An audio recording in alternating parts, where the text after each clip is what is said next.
Hey, what's going on, everybody? Welcome back to another episode of the Breaking the Game show here on the Nothing But Net channel on Dash Radio. I'm Stephen Gillespie, and joining me, as always, is my brother from another mother, Austin Carr. Austin, what's up, man? Hey, what's going on, Steven? Just another busy day. Happy to be here with you. I'm happy to be here with you as well, man. We're going to be talking some great NBA conversations. I mean, there's a lot to get to. I mean, just within the last 24 hours, there's been a lot of really great NBA storylines come about. But before we get going too deep into that, Austin, let's talk to the people about Manscaped. How's that sound? That sounds great. I love it. Right on. All right, so I just want to let everyone know that support for Break of the Game is brought to you by Manscaped, who is the best, the absolute best in men's below-the-waist grooming. Manscaped offers precision-engineered tools for your family jewels. They obsess over their technology developments to provide you with the best tools for your grooming experience. Manscaped is trusted by over 2 million men worldwide. You're looking and talking to two of them right now. And we have an exclusive offer for our listeners. Austin, that's 20% off plus free shipping with the code BTG at manscaped.com. Can't beat it, Steven. I used to work in shipping, and it's not cheap. So definitely, if you get a chance to check that out and use our little code for that 20% off and free shipping, it's definitely the way to go. Yeah, and if you're watching on this live right now, our buddy Kenneth is letting you know it's BTG, BTG, BTG. Yes, he is. Thank you, all on Kenneth. manscaped.com. Shout out to Kenneth, one of the newest members of the Off the Ball Network. We have been making a lot of way in the talent that we've been adding. So, Austin, that means that we have to step our game up. We have to earn our keep even more so than we normally have to. Fine with me, Steven. Let's go. All right, well, let's hit it up. So, Austin, why don't we go into our first topic of conversation? We got a big return in the NBA today. Who's that going to be? Guys, this is exciting. Steven let me make the notes for today's show. So if it goes a little off the rails, it's my fault, but here we go. No, Anthony Davis is making his long-awaited return for the Los Angeles Lakers tonight against the Dallas Mavericks. He's missed 30 games due to injury, and the Lakers missed him for sure. They were 14-6 without Anthony Davis, and I'm sure they're happy to see him coming back healthy, with this much time before the playoffs. So it should be an exciting night for all the Lakers fans out there and fans of the NBA in general, because when it's always better when the stars are healthy, for sure. Yeah, and I mean, the Lakers, this couldn't come at a more perfect time, I would say, because right when the Lakers are getting healthy, we're starting to see a number of other NBA stars just unfortunately, being sidelined themselves. So the Lakers, who, Austin, if memory serves me correctly, are in 16 during AD's absence. He's missed the last 30 games. Almost 500 level basketball without their two best players. They obviously added Andre Drummond to kind of help bolster them a little bit. But, for anyone who's excited about Anthony Davis coming back, I wouldn't get my hopes up too terribly high, because apparently they're going to be doing a little bit of what we saw with Zion Williamson when he came back from, in the bubble last time, couple short bursts, and they actually use that same, phraseology, terminology, those short bursts of periods just to see how Anthony Davis looks. Austin, how are you expecting Anthony Davis to kind of look in his first game in almost half the season? Well, for one thing, I don't expect a whole lot tonight, just because of the restriction of how little he's probably going to play, and how much do the Lakers really want to push him to get back that fast. I don't think they do. He's not exactly the most healthy guy in the NBA. He's had quite an extensive injury history in his time, and so I'm sure they'll take it slow. I think just having him back there on the court will do wonders for the rest of the guys on that roster, just to see those guys coming back. And obviously, the big question is when does LeBron come back? It's going to be, even a bigger deal for the Lakers, I think, than AD. But I don't think anyone really expects a ton out of him tonight. I just think kind of like a morale boost. It's going to be nice to see him out there again, and just knowing that they've got 12 to 14 games left before the playoffs, to get him kind of back in a rhythm, I think this is like the perfect time for him to come back. Yeah, and one thing that I'm looking forward to seeing, from his time back with the team. I'm curious if Frank Vogel is going to give us any lineups with him and Andre Drummond next to each other. Austin, do you think that would be beneficial in the first game, or do you think that that's something that we see gradually implemented together? Do you think that Vogel kind of staggers their minutes to kind of help the Lakers overall in tonight's game? I'd like to see them play together. I think it'd be a lot of fun. I'd love to see the kind of defense that they could throw out there with those guys both on the court. But, it makes sense to stagger them too. That way, they always have at least one fairly athletic big man on the court at all times. Because Marc Gasol has been, a little bit of I don't want to say a disappointment, but not quite the Marc Gasol that everybody thought they were getting when they signed him. So I think defensively, having those guys both out there would be awesome, but I do think Vogel probably staggers their minutes quite a bit. What about you? What do you think? I'm thinking that they do. I know a lot of people are looking to see immediately how the two ADs look lined up next to each other, but I think it would be wise to stagger them because, if AD is not going to, the real AD, Anthony Davis, if he's not playing a lot, I would imagine that they're going to probably look to push him a little bit, get him a little bit expended energy on the offensive end, kind of get his feet underneath him, help him kind of, get back to the feeling of running with some of the players that he will be lined up with alongside come playoff time. I do think half of his time on the floor, though, you'll probably see a little bit of the two ADs together because I think that that's what we'll see a lot in the playoffs. Anthony Davis, is well documented that he hates being a traditional center. So he will play alongside,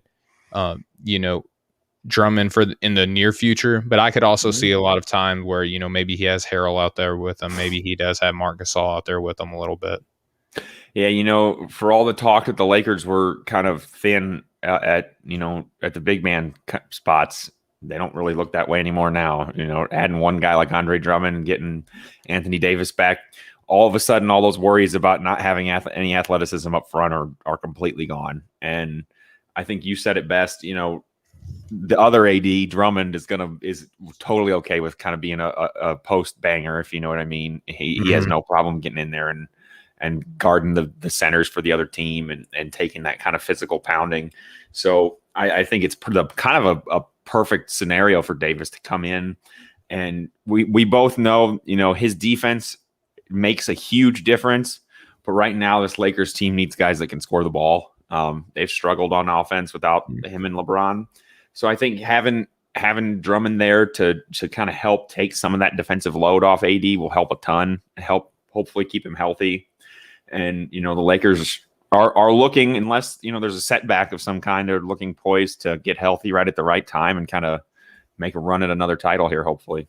Yeah, which seemed to be the plan all along. And, based on reports that have been kind of filtering in throughout the season where LeBron and AD were both injured, we know that since AD is back, it shouldn't be too much longer that we see LeBron James coming back into form. There hasn't been anything set in stone yet.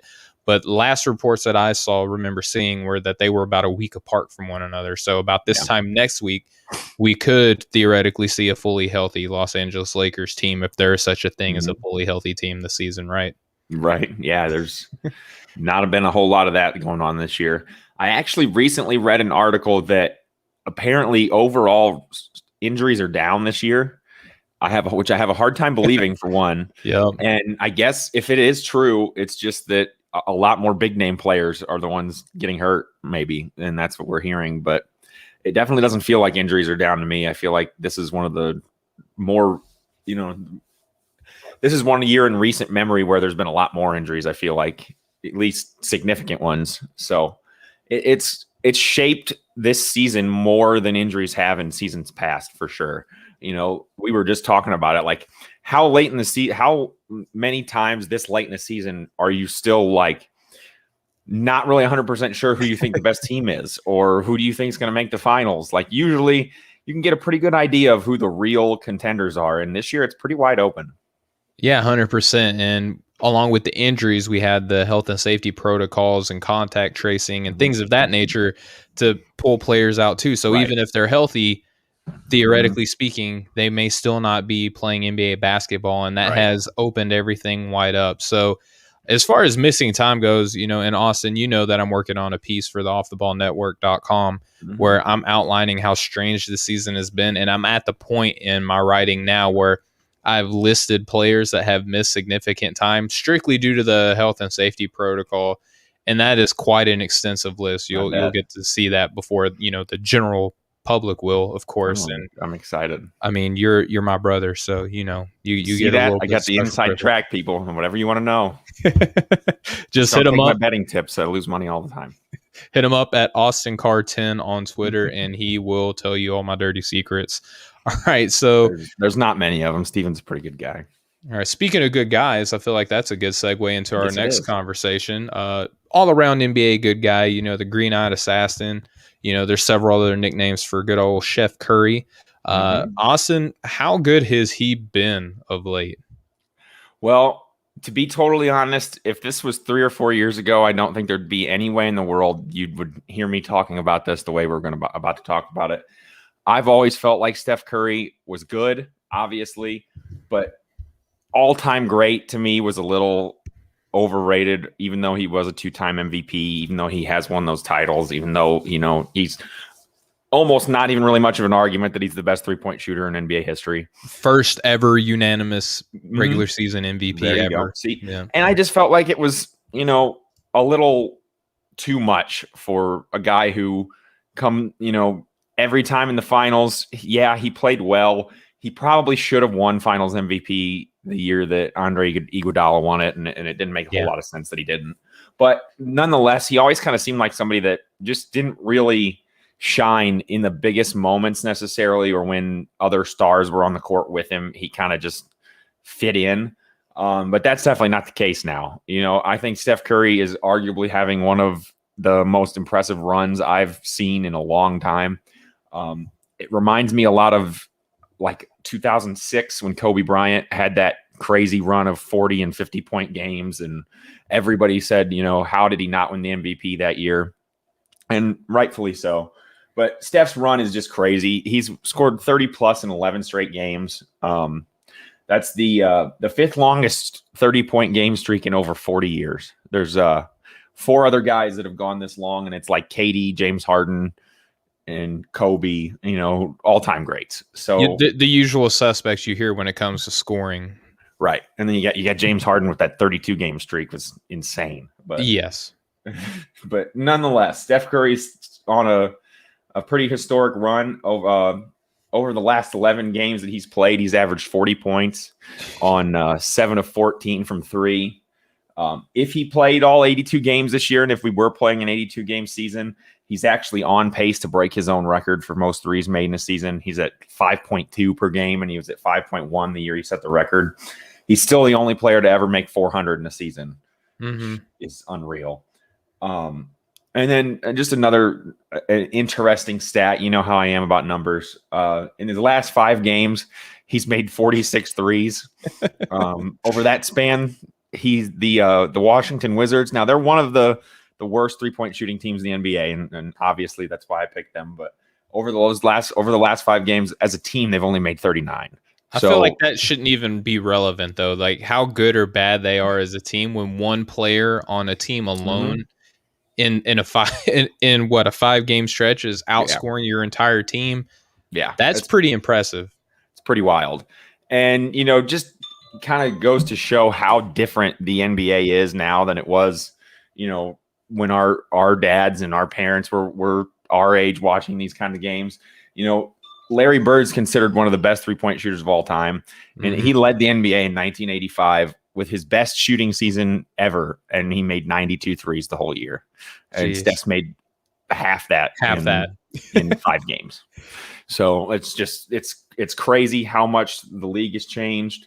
We're going to get into our awards a little bit later, but I just feel like Steph Curry hasn't gotten as much, talk for the MVP as he probably should have. And I kind of want to get that conversation rolling a little bit more because he was my preseason pick. So it'd be nice, make me look good. So I'd be okay with that. Well, more on that to come because as we all know that we're going to be talking about our award race and right there, and maybe Steph Curry comes up in the conversation. We'll see. Right. But as you pointed out, Curry is on a terrific run. These are the last 11 games. Golden State has been 7-4 during that stretch. Right now, as of this recording, they're ninth in the Western Conference at 29-29. And if the season ended today, everyone's favorite phrase, they would be in the play-in tournament. They would have a chance to play against San Antonio and then the winner of Memphis and Dallas. And I think that is a very, I'm not going to say an easy path for them to get to the playoffs, but I feel like there could be more difficult ones, if that makes sense. Oh, definitely. Just think if, how awesome the league would feel about their idea to expand this play-in tournament. If you get a Steph Curry versus Luka Doncic, in the play-in, if you get Steph Curry at all in a 1-game scenario to win something to make the playoffs, and he only needs 1 game. I mean, that's right up his alley. Like, that's perfect for him. He's the type of guy that, as we've seen recently, can go off and, win a game offensively by himself almost. And I think the most impressive thing about this run versus his unanimous MVP season is he doesn't have Klay Thompson. He doesn't have, Andre Iguodala. Well-rounded roster. Yeah, he doesn't have all those guys that were there. David West coming off the bench, Leandro Barbosa. Thank you. Yep. There you go. And Andrew Bogut, Harrison Barnes. A lot of really good stuff. Sean Livingston, yes, sir. They had guys up and down that roster that could come in and get it done offensively for them and all over the court. And athletic Draymond Green. Right. Back in his prime, Draymond, when Draymond was, up for Defensive Player of the Year those few years he was. And now he's got Kelly Oubre and Andrew Wiggins. And not bad players. Not that they're slouches, but to think that a team with Steph Curry and 2 guys who are kind of considered, I don't want to say busts, but almost third or fourth options, I think, are right. I think a lot of people were expecting a lot more out of Andrew Wiggins than he's shown. But just the fact that going into the game, every single team knows that he's going to take the most shots. He's going to have the ball in his hands almost the whole game, and he's first, second, and third option offensively, really. And he's still doing what he's doing.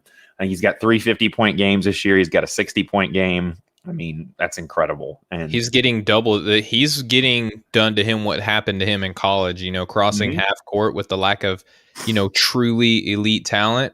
He's getting double teamed, when he crosses half court and still putting up ridiculous numbers. That game against Boston where he and, Jason Tatum put on a show, they were putting some pressure on Steph, and he was still able to get hot.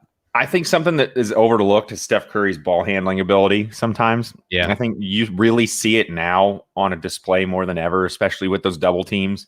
I mean, he's every bit, to me, as impressive as Kyrie Irving with the ball in his hands when he needs to be. And he's flashy. He can make the right, he makes the right reads. He's still not, I would never consider what he's done this year in any way like ball hogging at all. Even though he has taken so many shots, he's getting good shots. But I don't know if there's a bad shot for Steph Curry, really, honestly. I mean, you see him hit 40-foot pull-up jumpers like it's a free throw sometimes. So it's wild what he's doing. To see a guy at his size in the NBA just dominate the way he has, you don't see that a whole lot. Usually for something like this, they're a little bit bigger than Steph Curry. And I think that's part of what makes him so popular is that he kind of seems like an actual normal human being. Like, hey, there's a chance I could do that. I can't be 6'8" and go out and do a 360 windmill dunk on somebody. That's never going to happen, but I could shoot some threes. And, I think people like that about him a lot. And he's grown on me a ton this year. And I will say it's just fun to watch. And, I just love good basketball. I know you do too. And it's super exciting to watch Steph Curry go out there and light it up every night like he has.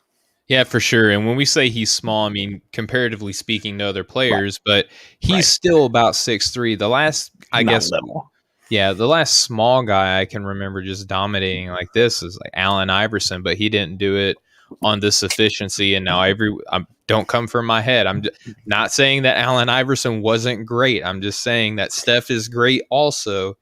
And he's doing it on a more efficient clip. That's all I'm saying. Isaiah Thomas is about the only other guy I can think of recently that you would consider a little guy that that was pretty impressive for those couple years in Boston, but Yeah, that was I mean, short-lived to say the least. very short-lived, and that's not a height joke, or maybe it is. I don't know, but all right, Hey, awesome. it wasn't for me, but that was funny. That worked.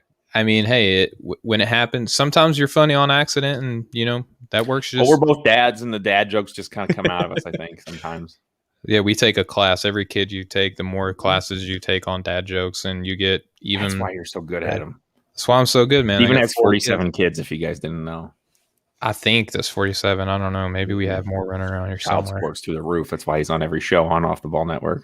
No, I love my wife. Don't you start that. So, all right. All right. Well, before I get in trouble, and we've talked about Steph Curry enough for now, maybe his name comes up later. Wink, wink, hint, hint. Austin, I think we can roll right into the part of the show that I'm looking forward to the most, because here's where you and we agree some, we disagree some, and we're both prepared. We both watch and love the NBA. We eat, sleep, breathe basketball. And when we agree, it's easy. But when we disagree, we kind of come with it, and we try to, explain our case the best way possible.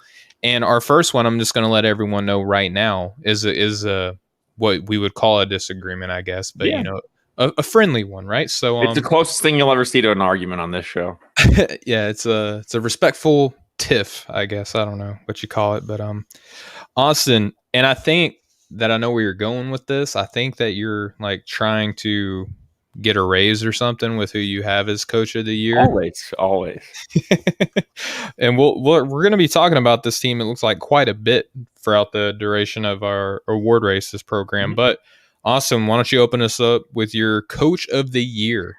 Yeah. So, Chris, I hope you're watching. If not, what the heck, man. But I'm sure you'll catch it eventually.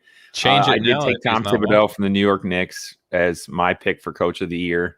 And, he's backing me up right now. They've won 8 straight. They look pretty good. If you would have told me 3 months ago, hey, the New York Knicks are going to be in place for a first round, home court advantage in the first round of the playoffs, I probably would have laughed at you. I actually I didn't get into it I almost commented on a post I saw on Facebook where somebody had the Knicks finishing 6th in the East. And I think it was Boston missing the playoffs altogether. And if you look at it now, the Knicks are in 4th place and Boston isn't going to miss the playoffs. But there was a short time there where it looked like they could easily fall out of playoff contention. So maybe that person had a crystal ball or just knew more than I thought. But, Thibodeau's made this Knicks team relevant for the first time in a long time, which is always good for the NBA. The Knicks are the Knicks. It's New York City. It's Madison Square Garden. Even when they're not good, and they're always a fun story. And you and I have come to have like kind of a soft spot in our hearts for Knicks fans for sure. Yeah. But even without that, Thibodeau's just. I've liked him since he was with Chicago. I was a huge fan of those Bulls teams that he coached. When we had Ronnie Brewer on the show, he talked about Thibodeau a little bit and kind of affirmed everything I felt about the guy. So I just think, there's been a lot of great coaching, jobs done this year, but I just think it's the Knicks. Everyone expected them to be bad. Everyone expected them to be tanking for another top, pick. Everybody expected Obi Toppin to kind of come in and be this, big time rookie. And we haven't even really seen a whole lot from him yet. And just imagine once he gets it going and the leap that Julius Randle's made and the improvements, especially recently from RJ Barrett, you're seeing all these guys that everybody kind of expected this from starting to show up now and play. And I think a lot of that has to do with Thibodeau. And he's a guy that if the players buy into what he's selling, that it works. Whether or not you agree with how he does it, it works. Yeah, I mean, look at the difference between Chicago and Minnesota and now New York in comparison to that stopgap team. Right. So I'm going to disagree with you. Thibodeau is obviously in the conversation. To me, he's third on here. So, I mean, I only got 2 guys ahead of him, but I definitely respect the reasons why you have him as your number one. My coach of the year is Quinn Snyder. he's 44-15 as the time of this recording. That's almost a 75% win percentage. So 3 out of every 4 games that his team is going out and competing in, they're walking out with a win. And that's in the Western Conference where the reigning NBA champions are. There's a lot of other really good deep teams in the West, and somehow the Utah Jazz have made it to the top. And we've talked about this extensively, Austin, through another, assortment of different shows that we've done. They're very cohesive, but I don't think that has made Quinn Snyder's job easy. I mean, remember what happened last season with the whole Rudy Gobert and Donovan Mitchell, the COVID thing. They reportedly were unhappy with one another. Your 2 best players, you can argue who's the most actually valuable for their team, but when your 2 most, important players on the team aren't in alignment with one another, that can be dangerous. So Quinn Snyder had to juggle that. We look at some of the best coaches in NBA history. We talk about Phil Jackson in relation to some other coaches. One thing that people always bring up with Phil Jackson over a guy like, say, Greg Popovich is the ego management, right? So not saying that the Jazz have egos per se, but when you have to kind of handle what happened between your 2 best players, I feel like egos play a part in that to some degree, right? And then on top of that, they don't really have star players. Donovan Mitchell is their best player, but where does he rank in terms of NBA players right now? He's certainly not top 10. He's maybe not even top 20. I mean, I think he could be flirting with that line. But then who's the second best? Where does he rank in terms of NBA players? So I think that right now he's done such a great job. Several players are operating on a high level. I believe 6 players are averaging double-digit scoring. So it's not all coming from one source, but you have one of the best defenses, one of the best rebounding teams, one of the best 3-point shooting teams. You run, 6 or 7 passes before each basket. That's coaching. That's not, your best player taking over and making your coach look good. They're running specific systems. They have a specific style. Jordan Clarkson coming off the bench, orchestrating that team. That's coaching as well. I really like the aspect of everyone has a well-defined role and they go out and execute it, but that's because of the vision and the direction of Quinn Snyder.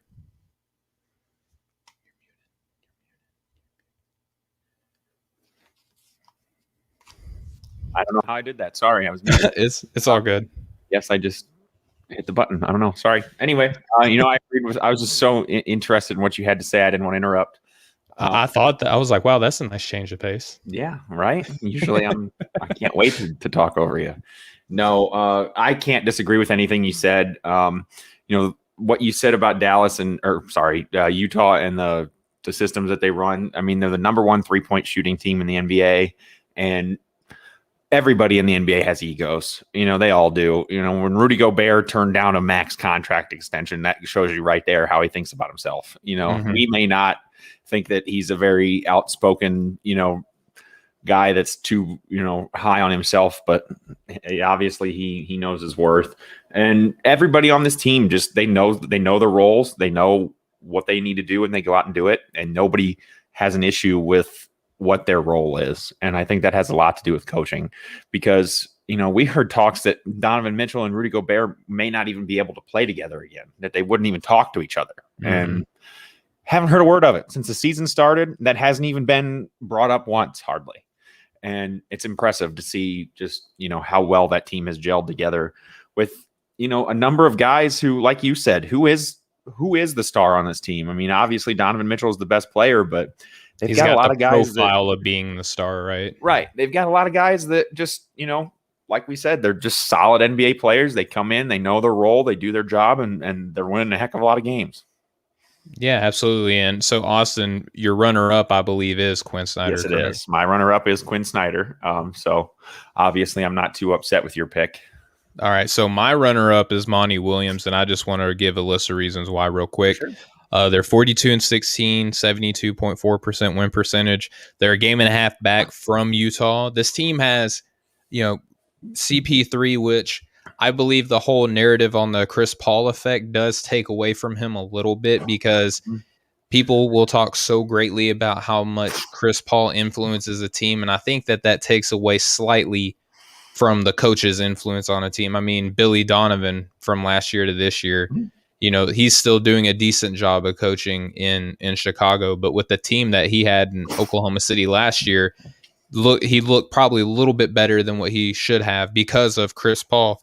And, again, they have CP3, they have Jay Crowder as their next bet. But other than that, they're just a bunch of kids, just a bunch of pups out there playing basketball. They don't even realize how good they can be yet. And I think that Monty Williams, the display that we saw closing out last season, going undefeated, I think set the tone for this season. The players obviously bought in. The organization bought in and are giving him free reign to run this offense. I think that Chris Paul brings him down a little bit, but not significantly enough to where I think that he is, not the second best coach this season. Right. And I think a big part of the reason I didn't pick Monty Williams is because you still make fun of me for my Billy Donovan pick from last year. You still get on me about that. And it's all about Chris Paul. So I shied away from that one this year. No, I'm just joking. But, he's had a good year too. Monty Williams. Like I said, there's been a number of coaches that I think can win the award this year for sure. Yeah, I think any iteration that you have of Quinn Snyder, Tom Thibodeau, and Monty Williams, my flavor right now is Snyder. But I mean, I see Tom Thibodeau. I see the great work that he's doing there. I'm not gonna just berate somebody because he's up there for me too. He's doing a great job. I could even see, in another world, making a case for Doc Rivers in Philadelphia. Just the fact that they've stayed number one all year with everything that's gone on there. So, yeah, and Nate McMillan as the interim coach in Atlanta, from what they were before him and to now after, they might be the whole number of games coach thing going against them. But I mean, we've seen Atlanta before and after, and oh my goodness, they are so much better afterwards. Pacers sure don't look like they're too excited, like they've done a whole lot better without him. So Nate Bjorkgren. All right, so anytime Nate Bjorkgren. We haven't heard a peep. Anyone who listens to the best part of that whole thing is that the show that's on right before them was talking all about it like the day before he went on that rant, and it's like you don't even listen to your own network. Yeah, I mean, it's pretty funny. Sometimes when you have a deep net with a lot of talent, it's hard to catch everybody then and there. It's hard for me to catch everybody on our network, and we're not anywhere near as big as they are. No, so I mean, at Off the Ball Network, we know what it's like to have great talent and not be able to catch every single buddy. But so I can relate a little bit to Rick Kamla. But definitely. All right, Austin. It looks like we are in agreement for this next award in MVP. So why don't you roll out if there is such a thing as the argument for Nikola Jokic? Well, I mean, it's kind of funny to me looking at his numbers, like the fact that everybody's kind of giving him this award because of injuries that happened. I think Embiid was probably rightfully so the front runner before he got hurt, but why really? I mean, Jokic is almost averaging a triple double, 26 points, 11 rebounds, 8.7 assists, leading the NBA in win shares. And I think a lot of it was because Denver wasn't playing that great at the beginning of the season, but they look good now. Even with Murray being hurt, they've kept up. They haven't really fell off much yet. And 4-0 without him. That's what I was saying on our last show. If they keep it up and keep winning and Jokic keeps playing the way he is, it's just going to bolster his case even more.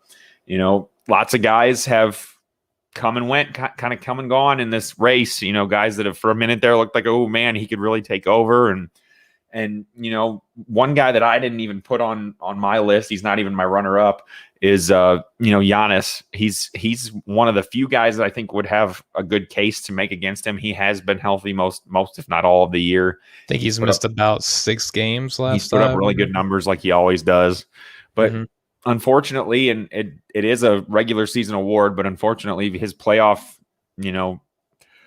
their woes, I guess, in the playoffs the last couple of years for Milwaukee are going to kind of haunt him in terms of voting for the All-Star or for the MVP award. But Jokic has just been on another level all year. I don't know what else you want to say about him, but he's definitely, for me, the MVP right now. Well, so real quick, I did have him be the front runner before injury. And granted, yes, Nikola has been averaging close to a triple-double. But Embiid has been a freaking monster on both ends of the ball all year long. And so I'm going to shock a little people a little bit with Jokic's defensive profile this season. Okay. But Embiid, hands down, far and way better defender. So let me run through some numbers real quick for Nikola. So he's averaging 26 points per game, 11 rebounds, almost 9 assists, shooting almost 57% from the floor, over 41% from deep, over 85% from the line. He has a 60.6 effective field goal percentage, Austin, 31.3 PER, 12.9 win shares. On Synergy.com, who I will refer out to anyone who wants to know anything about Yes. stats. Jokic grades out as excellent offensively with 1.119 points per possession. And if you ask, okay, what does that mean? Let's just say he's in the 88th percentile when it comes to points per possession, which is how often he's filling it up on the offensive end. And that's just his scoring. Take away his assists. That's how good of a scorer he is by himself. Then, if you look at his defensive profile on Synergy, he allows only 0.876 points allowed per possession. Again, you're asking, Steven, what does this mean? Let's just say in points allowed per possession, he grades out to be in the 77th percentile in points allowed per possession. That grades out as very good. So, granted, I know that Nikola Jokic is not, Rudy Gobert. He's not Joel Embiid. He's not Bam Adebayo. Heck, he's not even Miles Turner. But he has improved this season in his positioning, his footwork, and his ability to close off angles to the basket to where the ball isn't going to be scored as much on him as what normally would be, Austin. Yeah, and I think the biggest stat on him that you didn't even mention is the very last one you wrote here. He's played 58 out of 58 games. Cherry on top. Yeah, and he's been there every night, and he's doing it every single night. And just the shooting percentages just kind of blew me away. He's almost to 50-40-90, which is like, hallowed ground for shooters, and he's a center. Yeah. It's unreal the kind of season he's having. And it sounds kind of crazy, but Popovich called him like a new age Larry Bird, and he's not so far off. I mean, he does a little bit of everything really, really well. Yeah, I don't know if I buy fully into that aspect, but he is front runner for MVP. Larry Bird has a couple of those to his name, so there is the similarity in that aspect. So, for Austin, who is your runner up for MVP? My runner up actually still is Joel Embiid, and I just think it's because he's had that when he's been in there, like you said, he's had by far the biggest impact on his team this year. Mm-hmm. I just think he's a monster on both ends of the court. Up until this season, we've seen this Philadelphia team hardly be able to win a game without him. And give Doc Rivers credit and Ben Simmons and those guys. They have been able to, kind of keep the ship afloat while he was out, and he's back. And I don't think any of us really thought they'd still be number one without him. But when he's in there, he gets the other team in so much foul trouble. He makes his free throws. He makes you pay offensively. He shuts you down on defense. He rebounds. He blocks shots. He does everything you want him to do. And I just think this year his play has quieted all that talk about not really caring that much, not really wanting to. Everybody always says he doesn't try that hard or whatever you want to say, which you and I both have kind of laughed at that notion that a guy can average 30 points per game in the playoffs in the NBA and not care. But anytime a big man in the NBA has a little bit of a personality and likes to have fun and isn't just like a basketball robot, so to speak, I think people kind of take that the wrong way, like he's not as focused as he should be. But nothing about Joel Embiid has ever once made me feel like basketball wasn't important to him.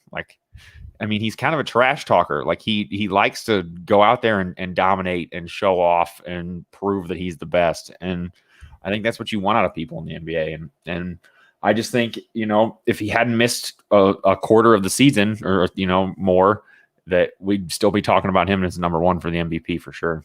Yeah, if he doesn't go down with that injury, or even if the injury is cut probably in half, something significant like that, I think he still is my guy. But when we have a 72 game season, vice a 82, and games are played more frequently in a shorter amount of time, games missed become a hurdle, right? So it's basically last man standing with me. So Austin, I think I'm going to cheer you up with my runner-up.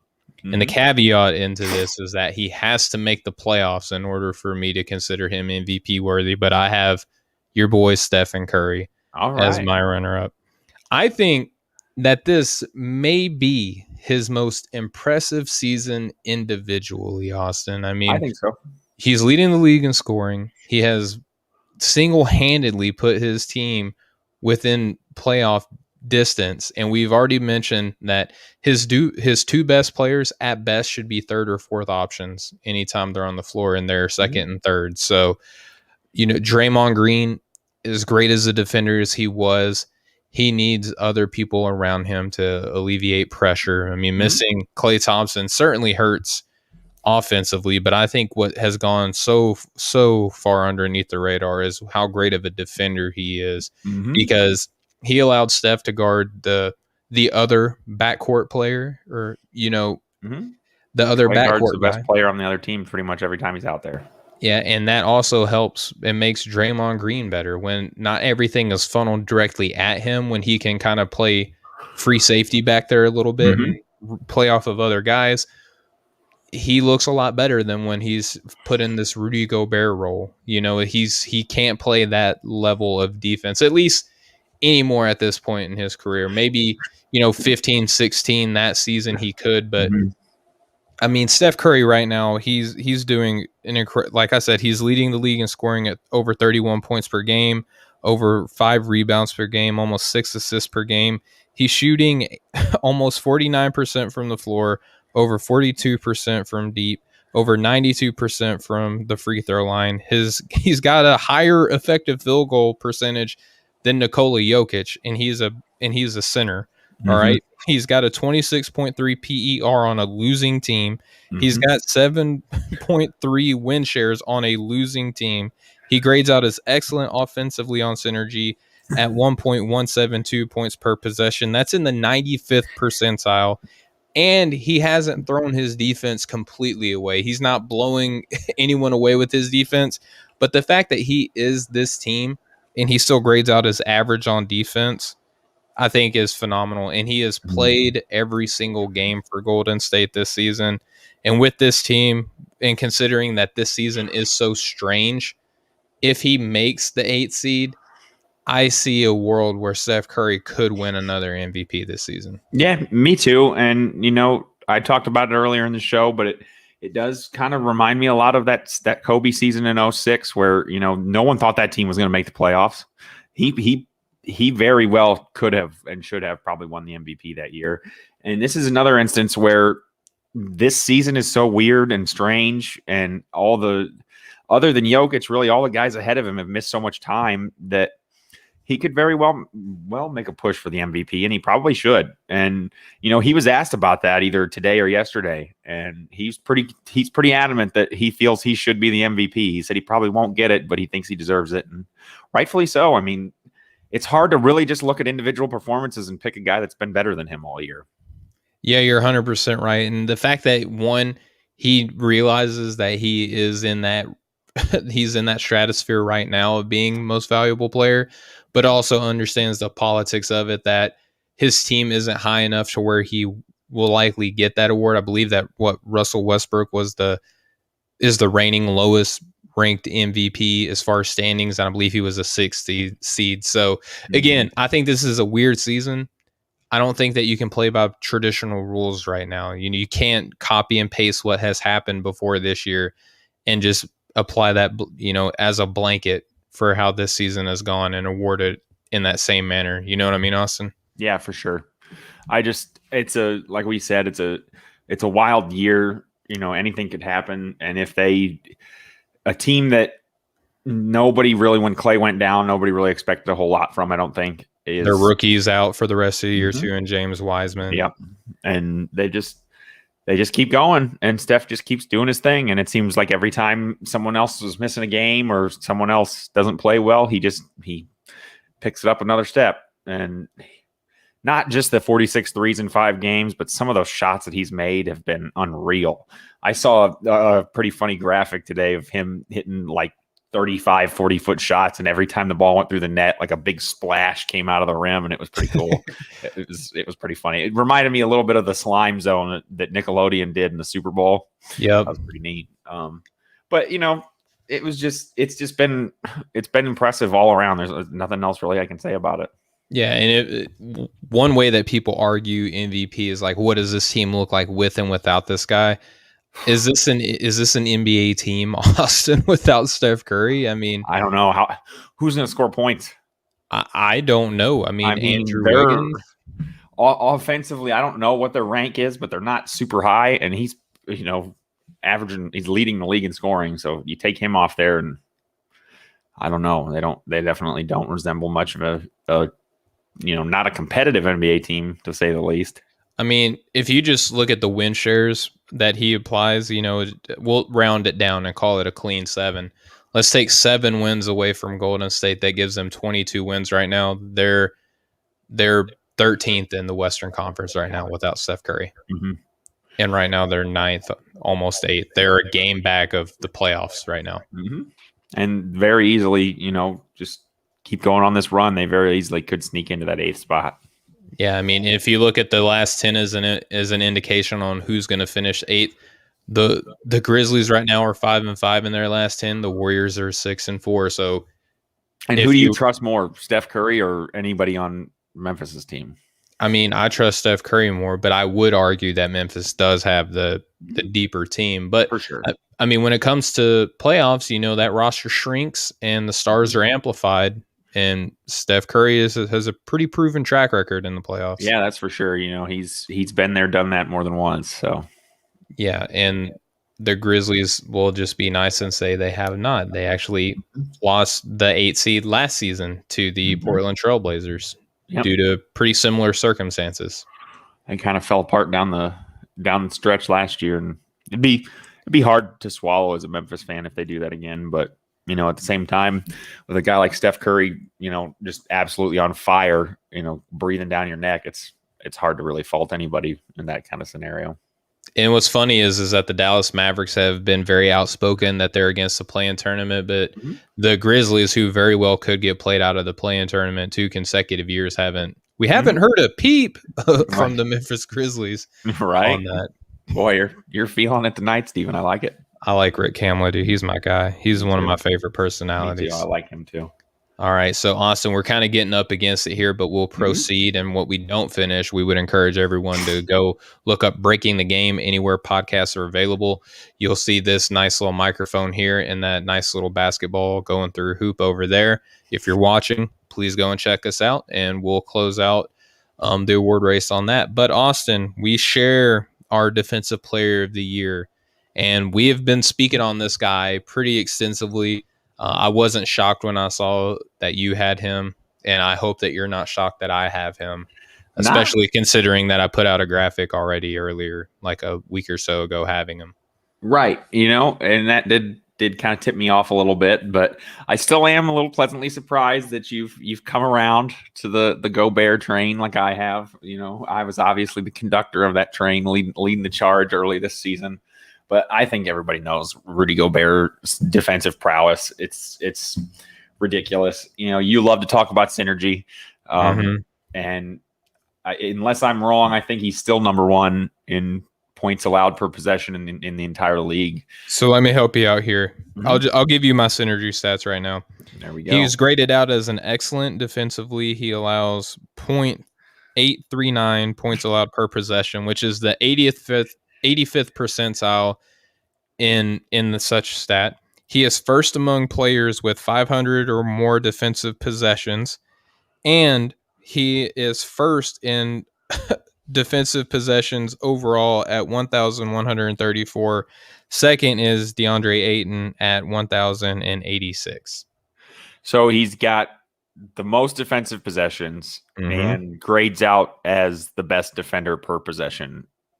Guys at least 500 or more. Correct. I think that kind of takes the cake right there. That's all that really needs to be said is, it's one thing about the advanced defensive numbers kind of always benefit big men. I feel like it's just it seems like for whatever reason, It's easier to have those good numbers if you're a post player versus a perimeter player. But a lot of that is due to the fact that they don't tend to have as many defensive possessions. And that's really obviously the opposite of what's going on here with Gobert. He's in the most defensive possessions, and he's doing the best in the entire league. What more do you want out of a defensive player of the year? Yeah, I mean, because what happens with Utah and their defense is whoever is guarding a perimeter player, they will basically step to a side and try to push them baseline and towards Rudy Gobert. So they're essentially what normally would be guarded by, well, let's say 3 defenders when you got 1 plus the big plus the baseline counts as 3. With Rudy Gobert, I feel like that adds a whole another like extra defender. So you're essentially guarded by 4 people. Yeah. And then too, everybody on the perimeter on the defense for Utah is kind of empowered to make, take a few more chances, risk it a little bit more because, you've got the best defensive center in the league behind you to kind of clean things up. And I think even just his presence back there anymore, now that he's won defensive player of the year a couple times, he's always been this good. Players don't even really, attack the same way against Utah as they used to. You see guys pull up for floaters or when they get in the lane, they just don't even really have a finishing move that they're confident in because he's there. And just shot changing, shot blocking, all of it, whatever you want to call it, he influences the other team's offense every single possession that he's out there. Yeah, I mean, the Stifle Tower, that's a very appropriate name given his French, descent and also his tremendous defensive play. But Austin, one thing that people always say is, why don't you just run a pick and roll against Gobert, get him on your perimeter guy, and then just cook on him? Why doesn't that work? Well, you tell me, Steven, why doesn't it work? Well, simply because Rudy Gobert is not a bad pick and roll defender switching on to the ball handler either. I mean, this guy does so many great things on the defensive end. And again, when you're in the 85th percentile as a big in points allowed per possession, that doesn't mean especially in today's NBA, that you're just standing back there waiting for people to attack you, right? Right. He's not this big, plodding, slow-footed center that a lot of people, I think, envision when they say that. He's more of an athlete than people give him credit for sure. And he just, the same things you said about Jokic with his footwork and timing and positioning. He's a master at all that stuff. So. And how about this, Austin? I'm sorry. Just gigantic, too. So he is. So in Synergy, and what I love about Synergy is they have a breakdown in different types of defensive possessions. So against the pick and roll ball handler, and this isn't the big man, against the pick and roll ball handler as a big, he grades out as very good. He allows 0.825 points per possession, which is in the 67th percentile. But against perimeter-oriented offensive players, he grades out as very good at 0.833, which is in the 69th percentile. That's included with perimeter defenders. So even with guards, forwards, any other position other than, the slow plotting center that Rudy Gobert supposedly is, he's in the 69th percentile against pick and roll ball handlers. Yeah, that's amazing. Just think about some of the point guards and ball handlers that are in the NBA today and how just crafty and good they are and how, adept they are at getting by their own man, let alone, a 7'2" center who's not really accustomed to guarding a point guard on the perimeter, and he can still step out there and do all that and then some. When you think of a center that can get played off of the court due to a pick and roll and not being able to defend a pick and roll, it's like Shaquille O'Neal. That was kind of his Achilles heel. Rudy Gobert is not even close to the same type of defensive player that he was. I mean, it's like comparing apples and oranges to me.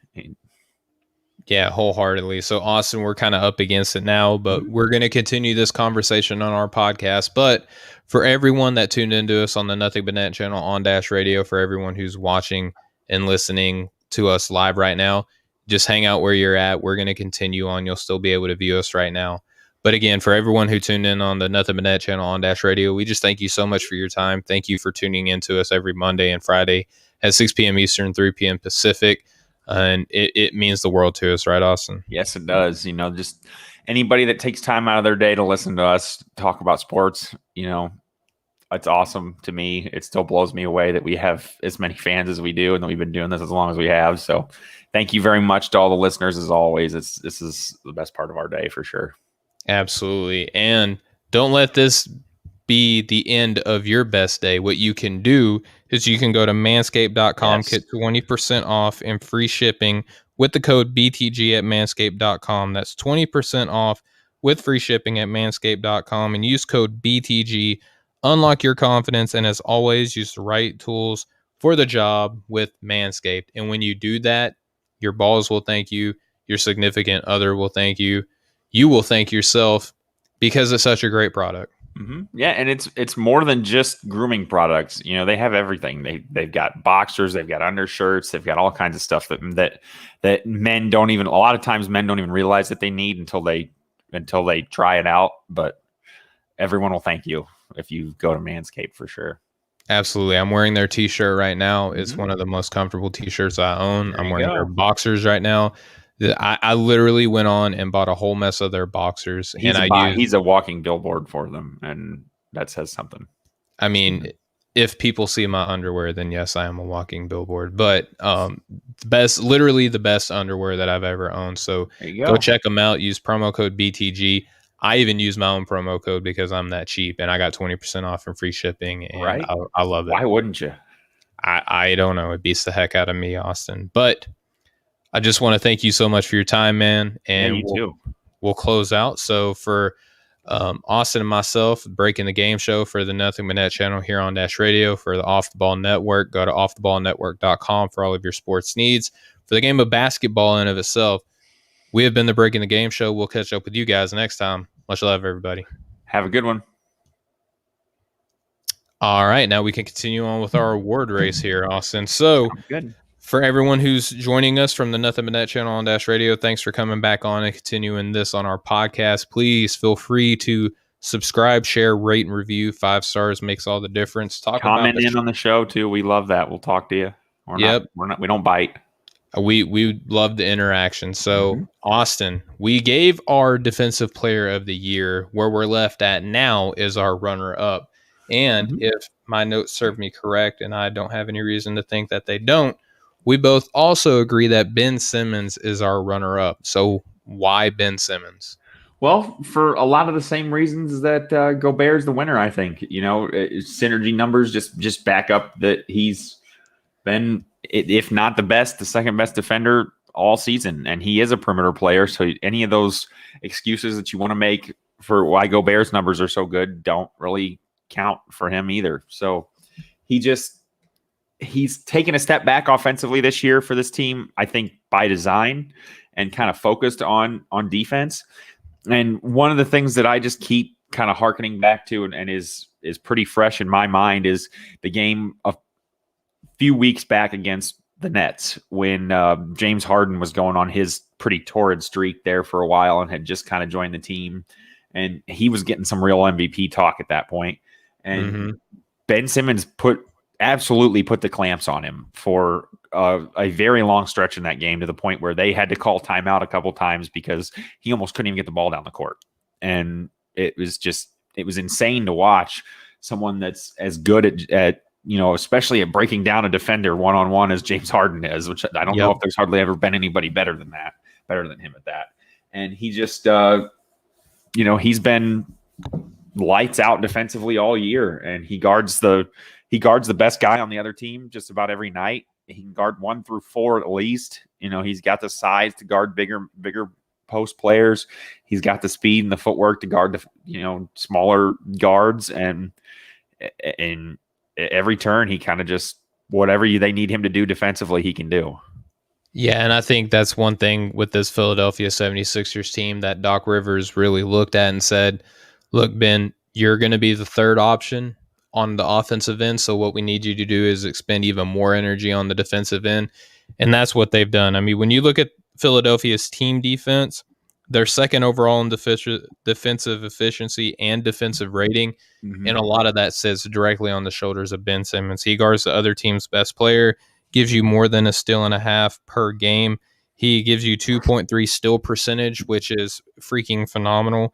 He's got a defensive box score rating of 1.8, which also ranks very well amongst his peers.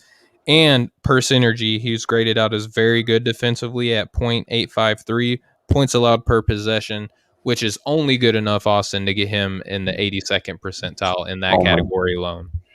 Yeah, only. I'd like to see the guys that are ahead of him in that, but I'm sure most of them are not, everyday players or guys that play nearly as much as he does. But yeah, I think one thing for me that makes me so confident in the 76ers as a team going into these playoffs is we always hear how much defense is ratcheted up in the playoffs and how much more effort teams make on defense and how much the game slows down. Well, the 76ers have two of the best defenders in the entire NBA that play for them, play almost every game and play a lot of minutes, and in Simmons and Embiid. And for all the talk of how do you get both of these guys going offensively at the same time, there's never really been an issue on the defensive end. This team has been lights out for quite a few years now with those two. And just think about the lineups that they can put out there with those two. Tobias Harris, I mean, they can Matisse Thybulle coming off the bench. They can guard any kind of lineup you throw at them. They can handle, I think. And a lot of it is because, like we said, Ben Simmons can go from guarding their point guard to guarding the power forward, and he's really you're not going to lose anything. So he, most years, I think his numbers would be good enough for Defensive Player of the Year. And I think if the Jazz weren't number one in the NBA in terms of record, he would have a very good case.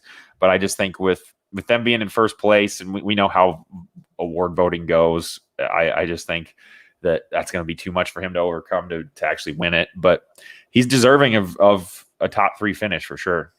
Yeah, I agree. And if you look at individual metrics, Rudy does have a substantial lead on him in several categories.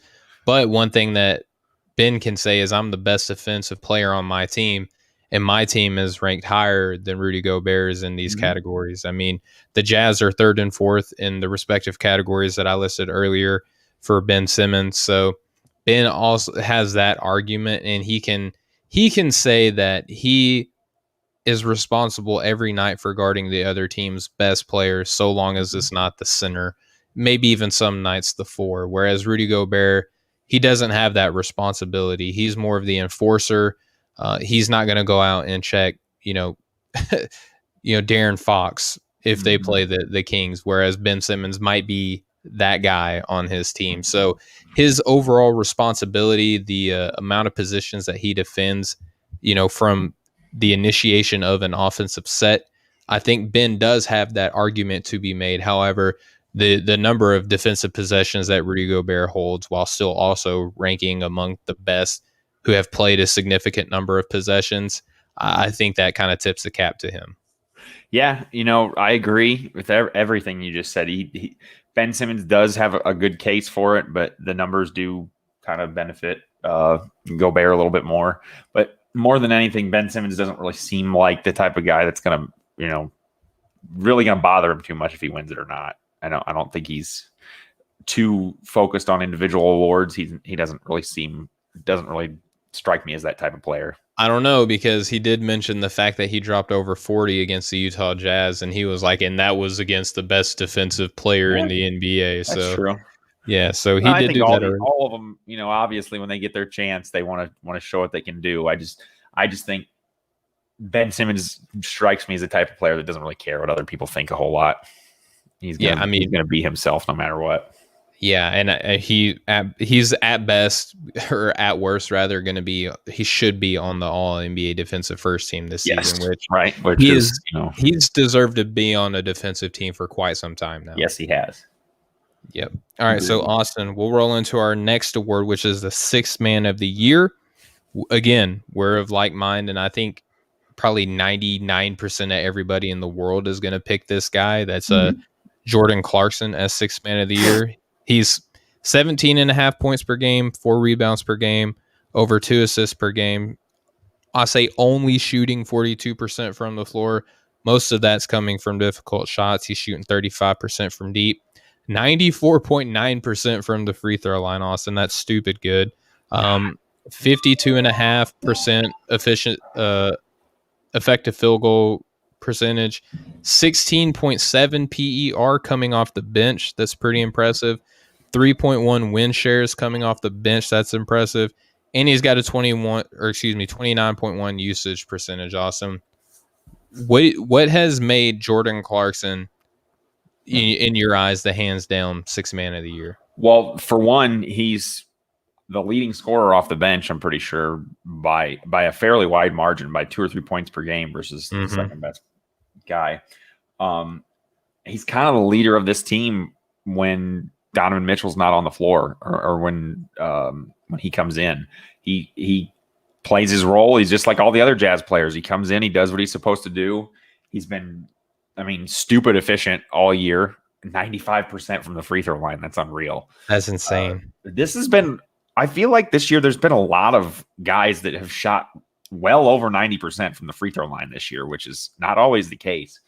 But that just kind of struck me as weird how many good free throw shooting performances we've seen this year. But he's definitely at the top there. Their play doesn't slip at all when the second unit comes in, and a lot of it has to do with Jordan Clarkson. And I just don't really think that there's much of a case to be made for really anybody else to win this award. You can argue about who's second best all day, but I think he's kind of ran away with it for quite a while now. Yeah, then let's do that, Austin. So I'll start with my runner-up. I think this is going to kind of shock you a little bit. I have Jalen Brunson from the Dallas Mavericks. I think that he plays a more significant role for his team. And when you kind of get into sixth man of the year and you're kind of weeding them out, like all of them have the same role. They come in and they do something very well. A lot of times it's scoring now anymore for sixth man of the year. So right now Brunson's giving you almost 13 points per game, over 3.5 rebounds per game, 3.5 assists per game, shooting 53.2% from the floor, just a hair under 40% from deep, 78.5% from the free throw line. He's giving you a 17.2 PER, which is higher than Jordan Clarkson.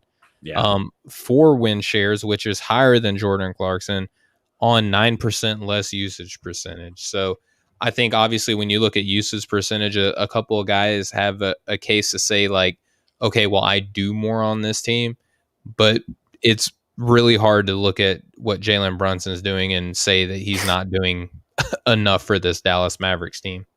Right. And, it really doesn't surprise me that much. One, I know you kind of have a little bit of a soft spot for the Mavericks. You seem to follow them pretty well. I think that partially because of the work you do. But, he has been great for them as part of that second unit all year. And he gets kind of overlooked, I'm sure, because of Luka. Obviously, that's the Luka and Kristaps Porzingis are the big stories in Dallas all the time. And Mark Cuban's always going to be, in the headlines as long as he owns an NBA team. But like you said, he's come in, he's been efficient. He's helped that team win games. Obviously, those win share numbers that's high for a bench guy. 4 is it doesn't sound like a lot when you hear Nikola Jokic has 13, but you're talking about a guy who has played every game as a starter and is the number one guy on his team. This guy's the 6th or 7th option on this team offensively a lot of times. And he's been really efficient. He's not my runner-up, but I did give him some consideration. I actually went with another Utah Jazz player, with Joe Ingles. Okay. Who, I think a case could be made if he shot a little bit more often that he's having one of, if not the best shooting seasons just about ever. He was actually for a while on pace to break the true shooting percentage single season record. And I think he's still like second ever.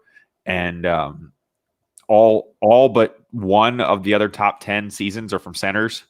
And the only other one was Kyle Korver in, I think in 2016, whatever year it was that the Atlanta Hawks finished number 1 in the East. Yeah. But, I've kind of walked that back a little, and he is only taking like 4 threes a game. So it's not crazy that he's shooting 49% from 3. But if he was taking 7 or 8 threes a game, I think you could make a case that he's having one of, if not the best shooting seasons that we've ever seen. Yeah, and I like Joe Ingles as well. He does play a little bit better defense too. I mean, he's kind of one of those pesky defenders. He's not like a clamps guy, but Right. He's a he's a bit of a mind games Yeah, defender. he kind of feels like one of those like savvy veteran type of defenders that knows where to be on the court at the right time. He's not going to wow you with his athleticism, but he's always going to be in the right place at the right time. Kind of defender for sure. And he's 12 points per game off the bench as their second scoring option off the bench. He's not even their first bench option. He's number 2. Mm-hmm. And I think we saw this last year with the Clippers. With them, they had 2 of the top 3 guys for 6th man of the year, and it worked out pretty well for them. One of them ended up winning it, so I could see it happening again this year too. Yeah, easily. So let's roll into the Rookie of the Year conversation, which for a while it felt like it was one player's award to lose, and now there's the controversy. Do you award him still? Do you maybe look at another player? What did you end up doing, Austin? Well, I just kind of felt like if you can't give Embiid the MVP award for how many games he's missed, then you can't give LaMelo Ball the Rookie of the Year award. That's really the only case to be made why I didn't take him.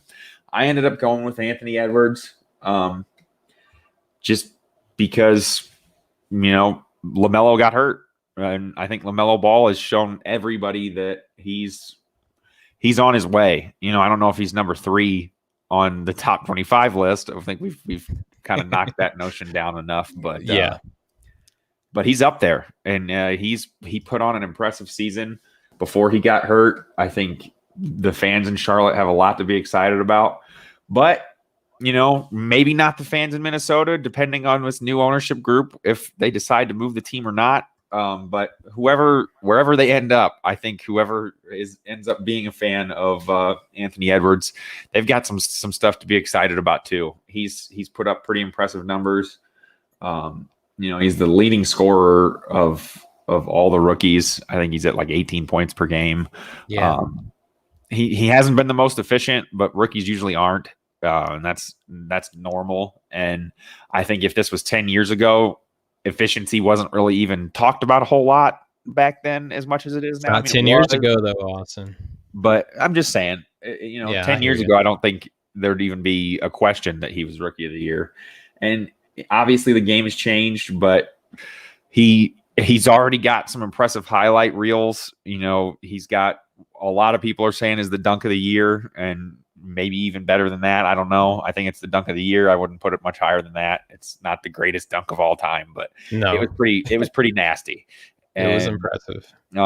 So, I think he wins it by default, but John Morant kind of won it by default last year with Zion missing so much time, and it's worked out well for him. He's pretty good too. So I don't think there's any shame in winning it because a guy gets hurt, and I didn't feel like it was right to penalize one group of guys going for one award and not penalize another group of guys going for another award with injuries. So LaMelo's definitely was the best rookie this year, but for me, Anthony Edwards gets the win just because he's healthy. Okay, well, I'm going to kind of, gently push back on that notion. I don't think that Rookie of the Year is as important, obviously, as MVP.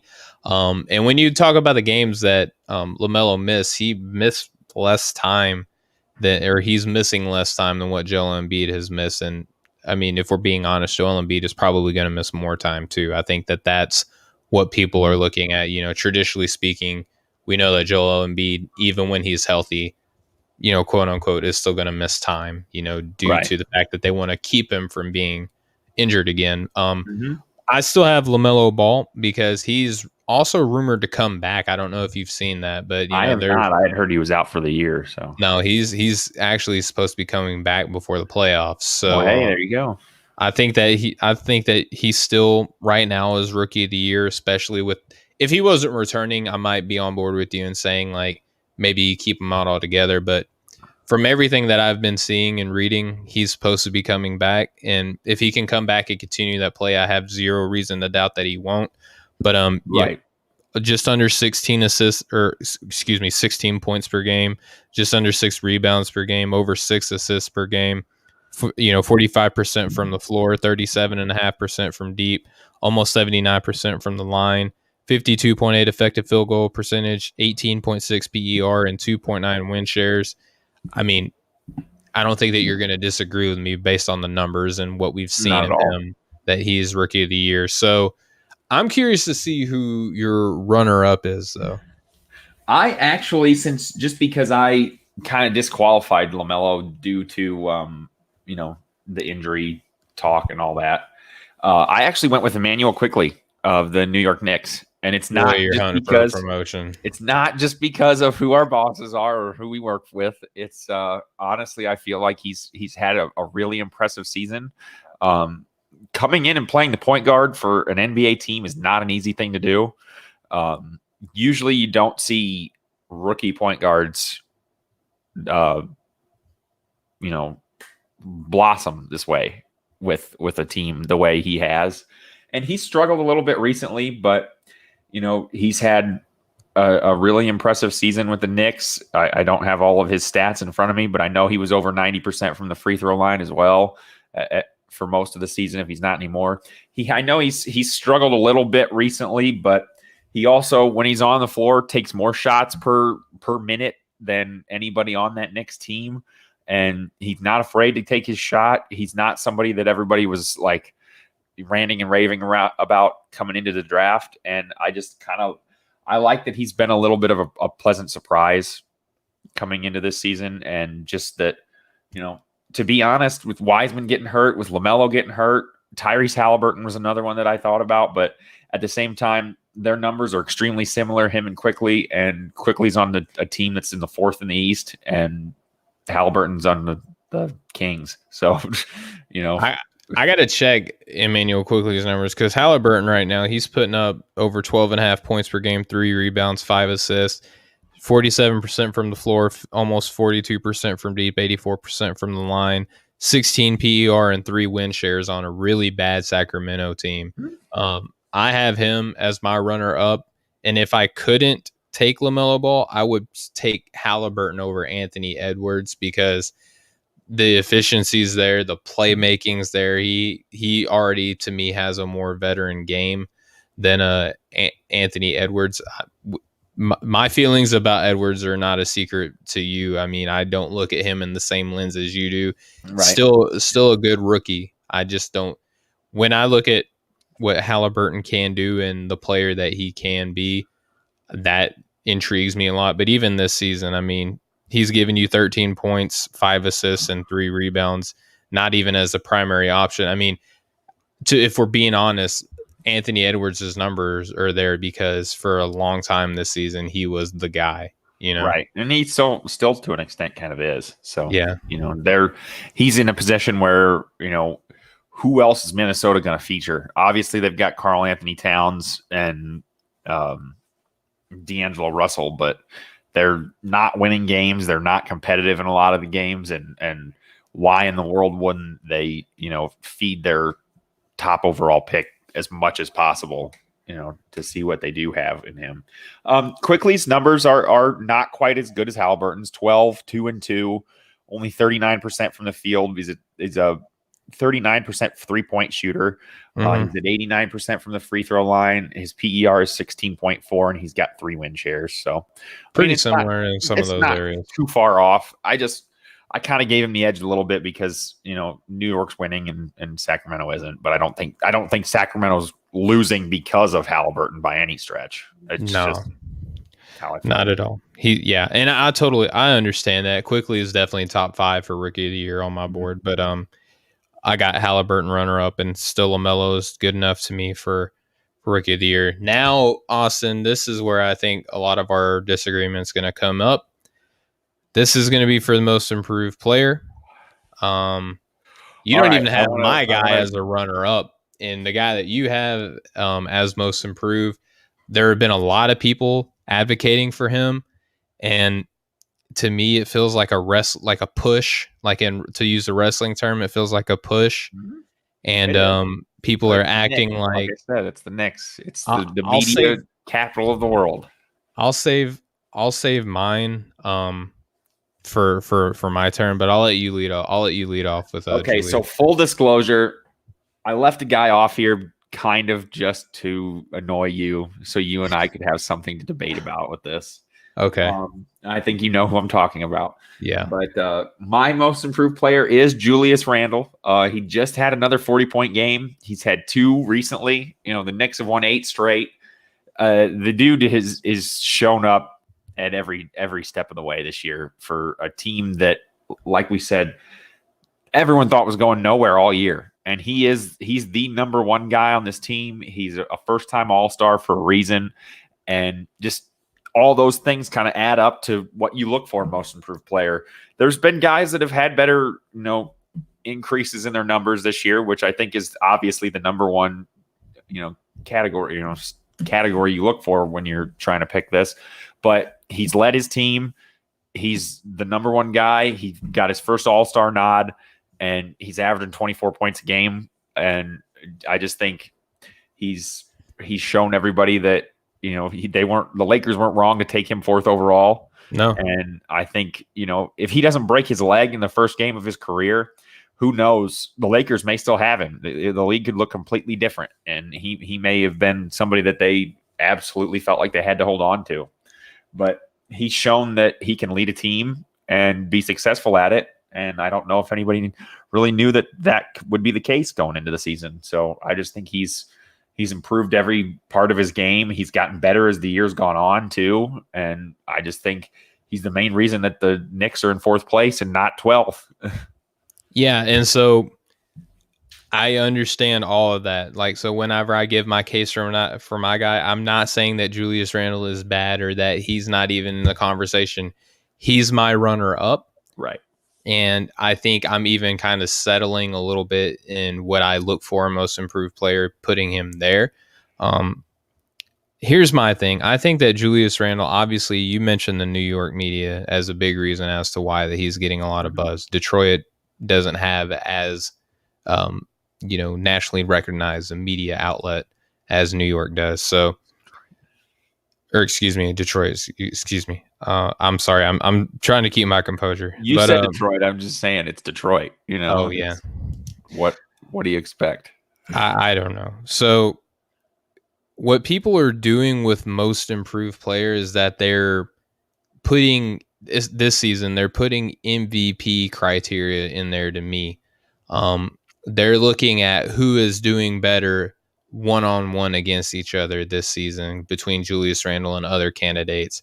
But what they're not doing is comparing what they have done this season compared to their careers in the past, which is what most improved player is. It's not saying Julius Randle, and just to let everyone know, Jeremy Grant is my most improved player.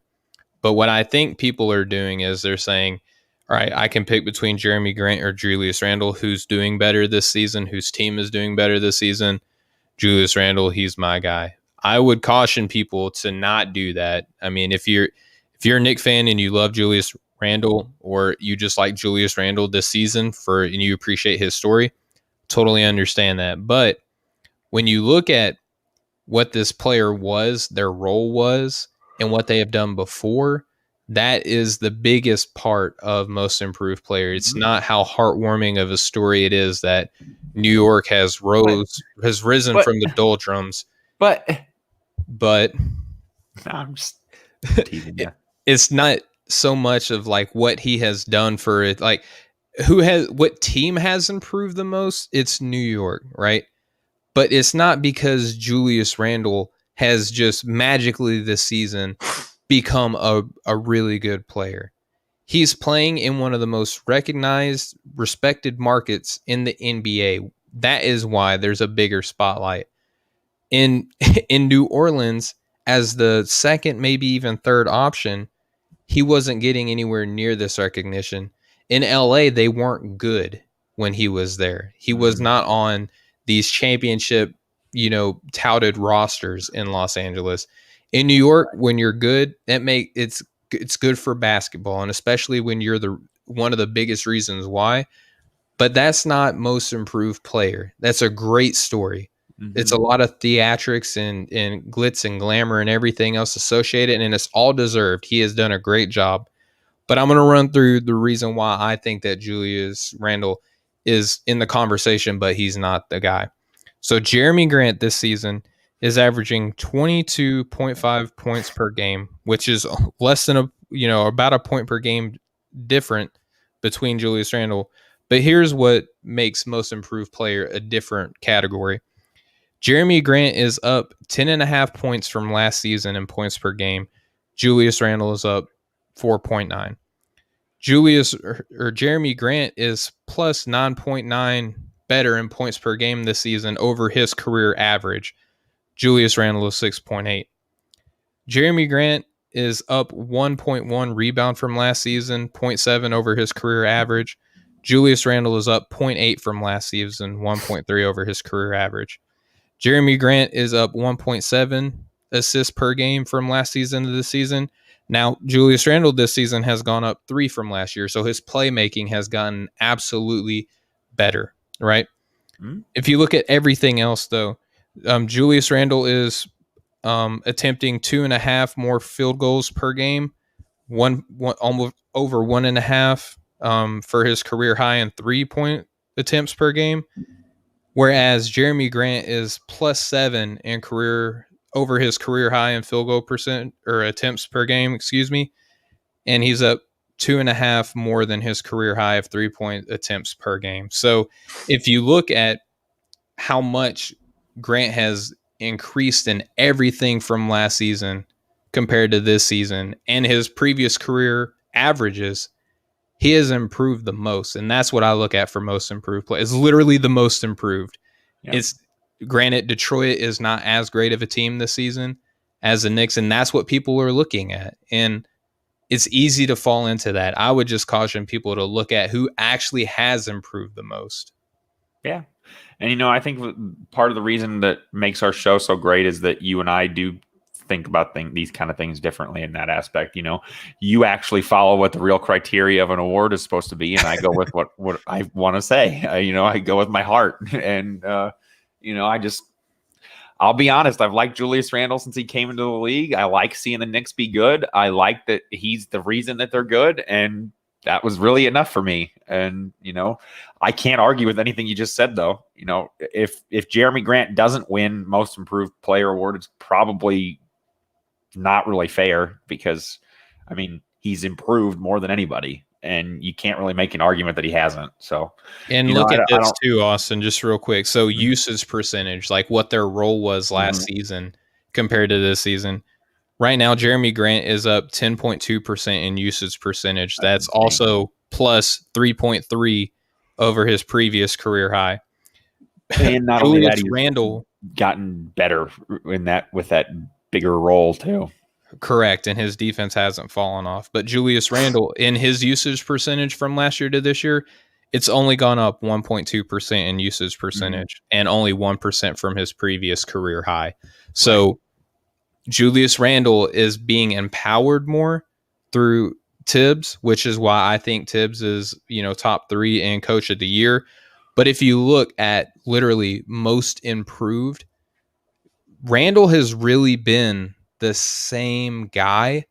He's being empowered more. And if you want to say, well, his playmaking from last season, this year, if you look at his per 36 from his time in New Orleans, they project out to be very similar to what we're seeing now. And you can't tell me that the front office in New York didn't look at that and use that as a reason why they gave him that 3-year, $63 million contract that they signed him to. That he's performing up to what they wanted him to last season.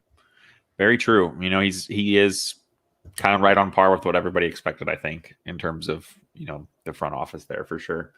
I want to get to our runner-ups because there's my guy. I just want to talk about him just because I love him, and I'll give you the runner-up floor. I already talked about mine. So yep. So he's not going to probably be on anybody's lists. His numbers haven't hardly even really improved, but for whatever reason, he's near and dear to my heart. He's somebody that I think his impact has been more noticed this year, maybe than in years past, and that's maybe what did it for me. But I actually went with Gary Trent Jr., and I know he's not even probably going to finish top 3 on anyone's list. His numbers from last year to this year are almost identical. Since he got traded to Toronto, he has played better, obviously in a little bit bigger role there. And I just think that Portland's going to really, really wish they had never made that trade in the long run. I think he's got star potential. He's, a heck of a shooter. He's become a really solid NBA defender. He does a little bit of everything well. And he's just kind of become my guy a little bit ever since that trade. And I didn't know why they made that trade. And, he's kind of, affirmed those thoughts for me. Like, look how good he's been in Toronto. I mean, he had a 30-some point game. He hit like 11 threes. Just, he's on fire, and he's everything that Portland kind of needed in a third guy. And I'm still blown away that they made that trade. And I just think he's picked it up this year since that trade. He was counted on a lot more in Portland this year to do more for them since McCollum was hurt. And they didn't really fall off at all because of CJ being out. They've still been a playoff team right in the race for the playoffs all year. And then as soon as McCollum gets back, and it's looking like, oh man, they're going to have this awesome big three of shooters now. Who's going to guard them? They go and they trade him. And it just didn't make sense to me. Like I said, sometimes with these awards, I just go with my heart, with who I want to see get recognized for their play more than maybe who deserves it. But I just really like Gary Trent Jr. and wanted to throw his name in the ring there, I guess. No, I totally get it. I think that he could be one of those guys next season. I think that could make a big jump depending on. I think he had a better case for it last year than this year. He went from like 7 points per game the year before to 15, and he's at like 15.8 this year, but he's at like 18 since he went to Toronto. Yeah. So I don't know that the numbers really back up how I feel about him, but I just think he's somebody that's on the rise, gonna make a serious impact for a contender here someday soon. Maybe as soon as the next year or the year after, depending on what Toronto does. I don't know that anybody really feels like Toronto is going to be, as long as they have Nick Nurse, I don't know that they're going to be down for too long. So. Yeah, I mean, they have a tremendous coaching staff. Their developmental program is top notch. When they go into this free agency with Lowry coming off the books here soon, they're going to be able to do quite a little bit of some different things. So, be interesting to see how that all works out. So, Austin, you were in charge of the notes today, and I was pleasantly surprised to see that you have brought back an old friend of the show. Yes, I figured it was time. We might as well. I already, like you said, we already knew this was going to be a long show, so I figured I'd just throw this in there at the end. It's the return of Pass or Shoot. Okay. I think it's been a while since we've done it. I think we've got a lot of good topics that we could cover. We went through our awards, so we're not really going to touch on that too much more. But I think these three that I came up with are kind of, on a lot of people's minds and can really kind of shape how the playoffs go and how the rest of this season goes. So I'll just go ahead and pose the first one to you and let you go first, Steven. Okay. The Jazz are the best team in the NBA, pass or shoot. I'm going to pass. I think they have been the healthiest team. They've been the most cohesive team. And maybe it depends on your idea of team. Like when I think of best team in the NBA specifically, I think at real clear-cut title favorites, and I don't look at the Jazz in that manner. That's not to say that I don't think that they could win. I think that this could be like a Dallas Mavericks or Detroit Pistons style of season where maybe not the most talented team wins, but maybe one of the more cohesive teams, more veteran-led teams could win a title, considering how odd this season has been. But I don't think that they're the best team in terms of talent. But, I mean, if you're talking cohesion, I could buy that. Yeah, for sure. And, the more you keep saying it, the more it does really ring true. This does really, really feel like one like that, especially to me, that the year that the Detroit Pistons beat the Lakers. Mm-hmm. Because coming into it, what did we say? The Lakers have a chance to possibly finish with the best winning percentage ever. Who's going to beat the Lakers? This team just won the title handily, and look how much better they got. Yeah. And everybody was on that train for the beginning of the season. And here come the Utah Jazz, steady, cool hand, don't lose a lot of games that they're supposed to win, hardly ever. beat the teams that they should beat pretty handily, beat a lot of teams that people didn't think they could beat. They play a very, very new age style. They do everything well. I'm actually going to go ahead and shoot this one. Okay. I do think that they're the best team this year. Do I think fully healthy, everybody playing 100% their best, are they the title favorites? Maybe not. But the way this season has gone, I think right now they are the best team in the NBA. I think they play the best together. I think health is a skill to an extent, or an ability, if you want to call it that. And they've been able to stay healthy when other teams haven't. They're deep. They play defense. They can shoot. They don't really have one glaring spot you can look at and say, this is their weakness. And maybe athletic wing scoring might be the one thing that they don't really have. But outside of a 2 or 3 teams, there's a lot of teams you could say that about. And yeah, I just think this season more than any, like you talked about, cohesion and ability to play together as a team and stay healthy might be the biggest thing that gets them to the finals and to a title. And so I would say right now, I think the Utah Jazz are the best team in the NBA. And that's totally fair. I'm not too upset about it. And again, I think when I think best team, I mean, if you're talking about a team that plays well together, I think that is the Utah Jazz, and that's why they have looked so good this season in particular. When you consider that before this season, their previous seasons, they were like the 6th seed, the fifth. Like right. They were going into this when we were doing our preseason rankings of teams. At one point, I had them 2nd, and at another point, I had them 9th.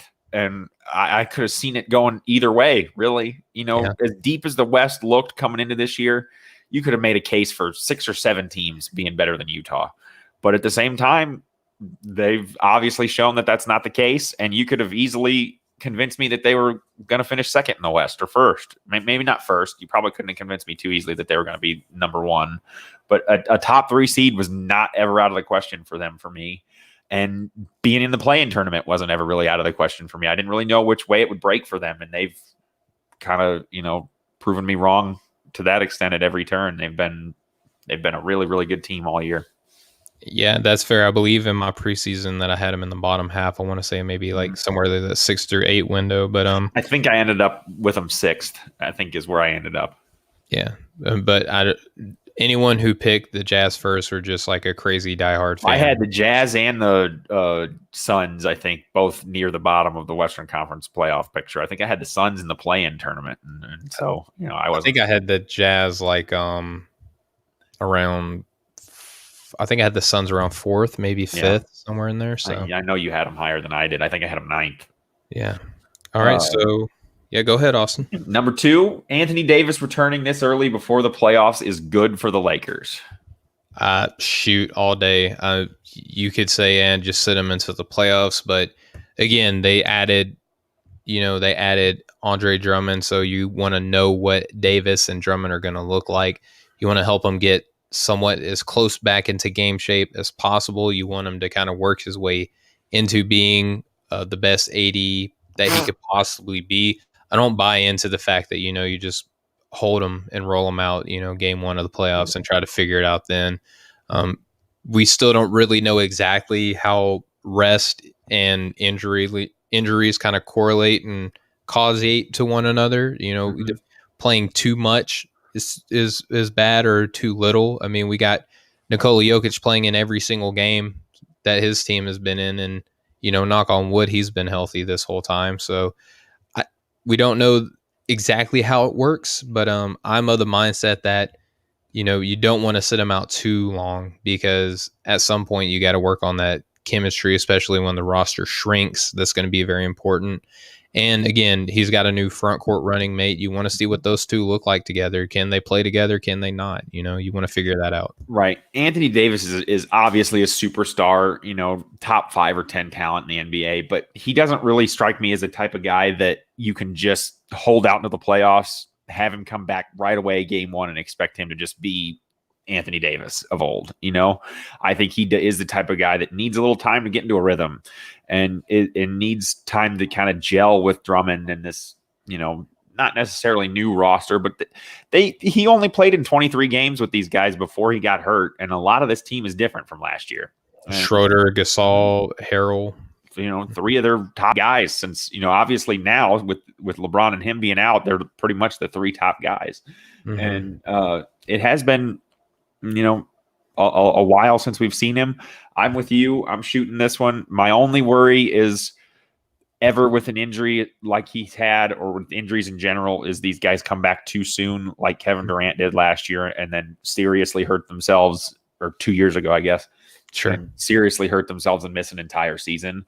But obviously, I think the Lakers are pretty conscious of that, and I think they've held him out plenty long enough that they've needed to. And as long as he's healthy, I don't see how this is a bad thing for the Lakers. My only thought is if it is too soon or they push him too fast, which I don't think has been the case, because I don't think they or anybody else really felt the need to do that at any point this season. So I'm with you. I'm shooting this one for sure all day. Yeah, and we got to consider, too, that last season he played through injury. So I think if he sat out for the significant amount of time that he did this season with a quick turnaround in between seasons, the condensed schedule, I mean, it would be hard-pressed for me to not believe that AD is not 100% ready to go right now. Me too. And I said before, and it was a joke, but it was a little bit true. It's just, you get this feeling like it's an episode of Dragon Ball Z where, you see LeBron and AD in that little chamber just like getting ready, do I think if it was game 5 of the, Eastern or Western Conference Finals right now, and they needed both these guys to come in and play 35 minutes, could they do it? Absolutely. Yeah, I think they would. But they have the luxury of, LeBron does kind of seem like they could roll him out game 1 of the playoffs and they'd be fine. Yeah. So, I think that's kind of the approach they're taking with all of this. Give AD a little bit time to come back. If LeBron comes back next week, that's 2 weeks in a row of big, just mental boosts to this team going into the playoffs. Like, hey, we're at full strength and hardly anybody else really is. Let's go do this.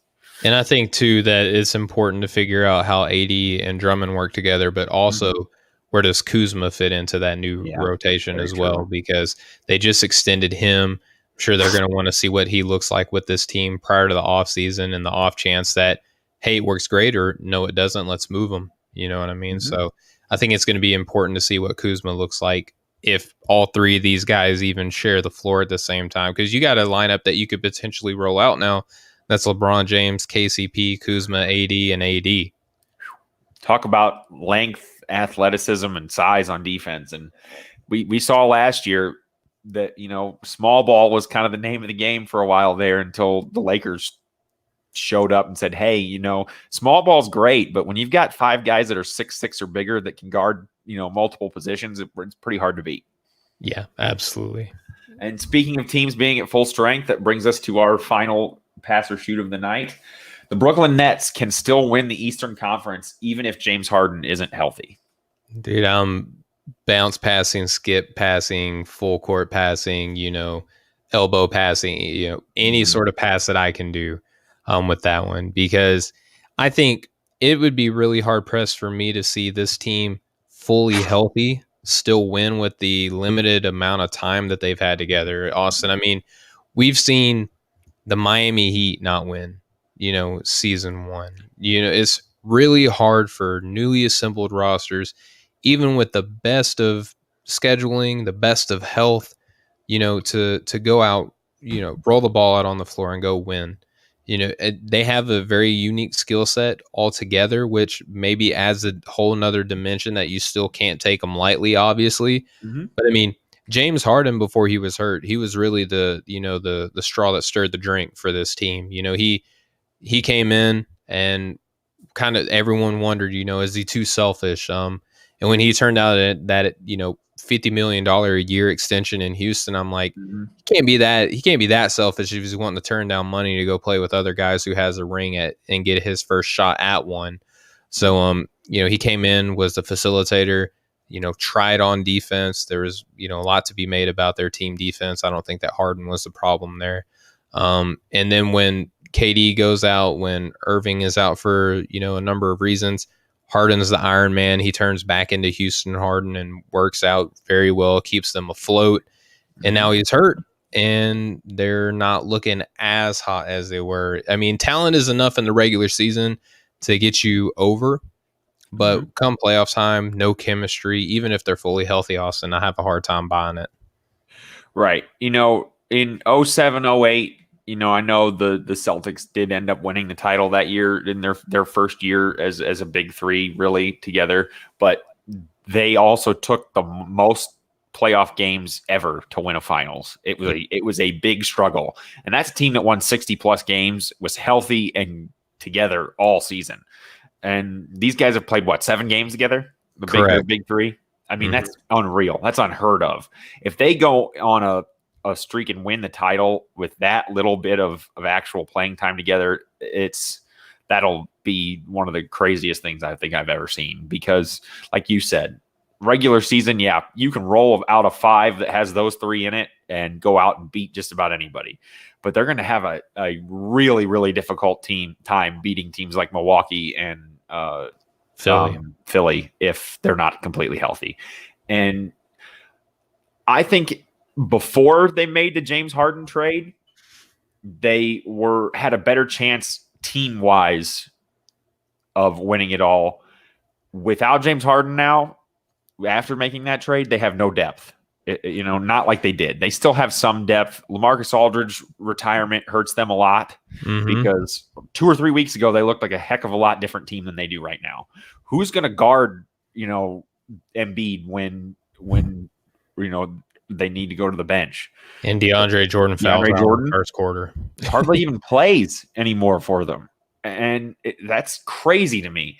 Blake Griffin's not a big time post defender. He's not going to come in and shut down the best center in the NBA by any stretch of the imagination. Claxton isn't going to be able to check Embiid either. No, he might be pretty good in the long run, but I don't think he's there yet. No, not yet. I just think Harden is kind of the key to this team. I think since he's shown up there, I think this season, to me, he has completely changed the way I feel about James Harden. 100%, me too. Now, the beginning hated of the season, him in Houston. The beginning of the season didn't help. Agreed. I felt like he was a ball hog. I felt like he was a me first guy, 100%. And it really, a lot of the stories and the narratives and everything that has transpired really back that up. Chris Paul, ultimate teammate. Everywhere he goes, they get better. Everywhere he goes, guys love playing with him. Couldn't play with James Harden. Russell Westbrook, his best friend, supposedly. Oh, this will work out together because, these guys get along and they want to play together. Yeah, that lasted a couple months, and I'm pretty sure Russell Westbrook couldn't wait to get out of there just because of the way they do things is just different. And give James Harden credit. He turned down the biggest contract extension in NBA history because he wanted to go somewhere where he had a chance to win. And everybody all along the way said, who wants to disrupt their team with a me first guy who's going to stand around and dribble the ball all game long? Miami did not want to give up Tyler Hero. Right. To me, is still insane. Tyler Hero's good, but come on. James Harden is one of the best offensive players we've ever seen. He did just recently have a 20-point game the other night. And how I know this is because all the Tyler Hero writers came out from underneath their rocks to let me to trust me, dude. His in the trading card world, Tyler Hero is like gold some days. It's unreal how much his value of his cards goes up and down by single game performances. Come playoff time last year, I mean, people were spending hundreds of dollars on cards that they're spending $10 on now. And it's just crazy to me. But James Harden came to Brooklyn. We had that whole goofy story with Kyrie Irving saying, I looked at him and said, you're the point guard. Well, it worked. They figured out their role. He has been. They figured out what roles work for those guys. And let's be honest, Kyrie Irving does his best when he's shooting the ball a lot. And he's not really that pass first kind of facilitator point guard. And James Harden has been that in the past. I mean, He's led the NBA in assists more than once, or at least once, and still was averaging 30-plus points per game that year. And it never really made sense to me at that time. Like, it started to more, but the amount of ball hog talk you got with James Harden when he was averaging 11 and a half assists a game. And you hear that about Russell Westbrook kind of still too. And I just don't get it. How you can be setting up guys that often to score and be considered a ball hog. But James Harden, to me, has been the difference for this Brooklyn team. And I think he still is. And if he's not 100% or close to it come, late in the playoffs, I don't think they have much of a chance. So I'm with you. I'm passing this one. I think they need more than anybody. They need to get healthy now and get, if they want to win, because they've obviously shown that it's championship or bust for that team this year with the moves that they've made. Losing Aldridge really threw a wrench in that. Losing Harden now with KD having as many injuries as he's had, who knows how well he's going to be able to hold up. I don't think anybody really feels like if James Harden gets healthy that he's, in danger of injuring himself right away again. He has been, like you said, Iron Man James Harden.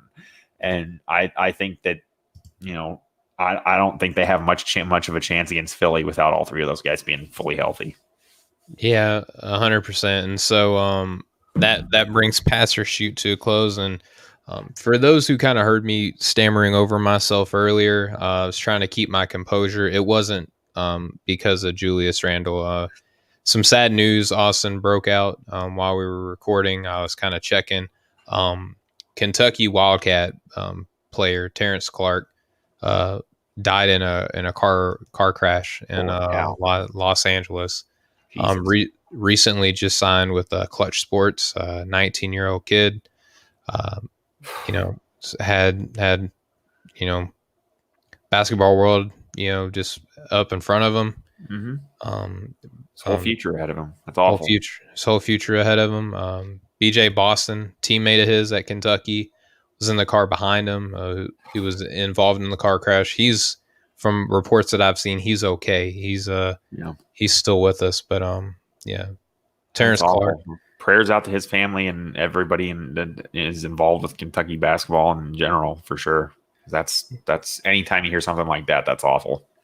Yeah, and my family and I'm sure Austin, you and your family as well will be praying for the Clark family. It's tragic news, and I hate to end it on a sad note here on the show, but didn't want to interrupt what we had going, but try to keep my composure, deliver as good a product, and still bring you the news so you're informed here on the show. But it's sad news.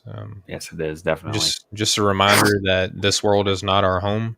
For those who share that sentiment, it's just another reminder that this world is not our home, and we'll be praying for the Clark family for sure. But for sure, yeah, it's sad, man. It's awful. Ugh. Yeah, and again, there's no right way. There's no ever a good time to talk about it. But we want to honor him and his family and the life that he had and the accomplishments that he had, as opposed to not talking about or dismissing difficult conversation.